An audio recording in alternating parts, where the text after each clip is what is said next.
Ya, assalamualaikum warahmatullahi wabarakatuh. Teman-teman, bertemu lagi dengan saya di hobi menanam tanaman buah-buahan. Ini adalah buah durian yang kemarin saya review, teman-teman. Ini usianya dari video yang kemarin itu udah 3 minggu setelahnya ya, teman-teman. Dan ini cukup besar-besar, teman-teman. Kita lihat. Ini udah gede banget, yang ini luar biasa, ini gede banget, teman-teman. Dan di bawah sana masih ada, teman-teman, itu pendek sekali dan gede sekali ya. Nih, oke. Nah, ini teman-teman, kita lihat. Oke teman-teman, sebelumnya saya mohon maaf ini karena dekat rumah saya itu dekat gilingan, jadi suaranya mungkin agak sedikit terganggu, tetapi tidak masalah. Saya akan menjawab pertanyaan-pertanyaan teman-teman kemarin yang di video yang kemarin itu mengenai fase vegetatif, generatif, dan cara pemupukan terbaik itu seperti apa dan menggunakan apa. Oke ya teman-teman, ya, saya mulai dulu di fase vegetatif. Jadi gini teman-teman, fase vegetatif itu dimulai dari 0 hari sampai 3-4 tahun, teman-teman. Jadi di fase itu adalah dimulai dari biji yang kemudian tumbuh. Nah, itu adalah fase vegetatif. Sampai beberapa tahun setelahnya itu masih fase vegetatif. Nah, di fase vegetatif ini kita gunakan pupuknya yang seperti apa sih? Nah, jadi gini teman-teman, ketika fase generatif, teman-teman fokuskan dulu untuk melakukan pembesaran pada tanaman. Jangan memacu untuk tanaman itu berbuah, karena biasanya susah, teman-teman, gitu ya. Jadi unsur apa sih yang diperlukan? Yang pertama adalah unsur N atau unsur nitrogen. Nah, unsur nitrogen itu bisa didapat dari mana?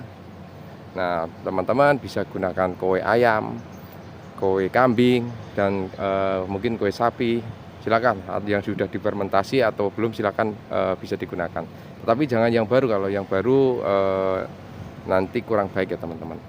Nah, kenapa kotoran ayam, kotoran kowe pada hewan itu bagus ya? Karena nitrogennya itu tinggi sekali ya teman-teman. Jadi bagus untuk fase vegetatif ya, betul. Nah, selain itu, pupuk apa saja sih yang bisa digunakan? Nah, kalau kimia teman-teman bisa menggunakan NPK. Jadi kalau NPK itu cari unsur N yang paling tinggi, teman-teman. Silahkan teman-teman cari NPK pertumbuhan. Nah, biasanya unsur N-nya itu ada yang 20, 10, 10. Nah, P-nya N-nya 20, P-nya 10, K-nya 10. Nah, itu yang diperlukan. Kemudian selain pupuk tabur, pupuk apa lagi ya? Bisa teman-teman bisa gunakan semprot ya teman-teman. Nah, semprot gunakan, kalau saya teman-teman biasanya menggunakan gandasil daun. Nah, bisa diaplikasikan, disemprot ke daunnya teman-teman. Oke. Jadi kalau mau nyemprot teman-teman, lebih baik itu di bagian belakang buah, di bagian belakang daun. Kenapa di belakang daun? Karena stomata terbanyak itu di belakang sini, teman-teman. Jadi penyemprotannya yang baik itu di belakang sini, teman-teman. Teman-teman bisa juga gunakan atau dicampur dengan insektisida gitu, teman-teman. Ya. Nah, untuk penyemprotan itu bisa digunakan 1 bulan sekali ya teman-teman. Pak, nggak bunti Pak? Oh, G, alhamdulillah. Oke teman-teman, saya lanjutkan lagi teman-teman ya. Jadi untuk semprot itu bisa digunakan 1 bulan sekali, terus pemupukan juga bisa dilakukan 1 bulan sekali teman-teman. Oke, kemudian kita lanjut ke fase generatif. Fase generatif itu adalah fase di mana tanaman itu siap untuk dibuahkan. Untuk ciri-ciri fisiknya, teman-teman bisa lihat nih di bagian batang.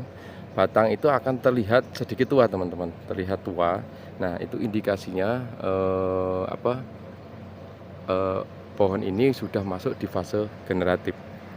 Nah, untuk fase generatif itu pupuk apa saja sih yang perlu digunakan? Nah, kalau fase generatif, teman-teman bisa gunakan unsur eh, N-nya dikecilkan. Jadi kebalikannya dibanding dengan fase generatif. Kalau generatif itu N-nya tinggi, nah kalau sekarang vegetatif dibalik. N-nya kecil, P dan K-nya lebih tinggi, teman-teman. Nah, kalau teman-teman pakai NPK yang pakai kimia, beli NPK buah. Nah, itu biasanya unsur P dan K-nya itu lebih tinggi.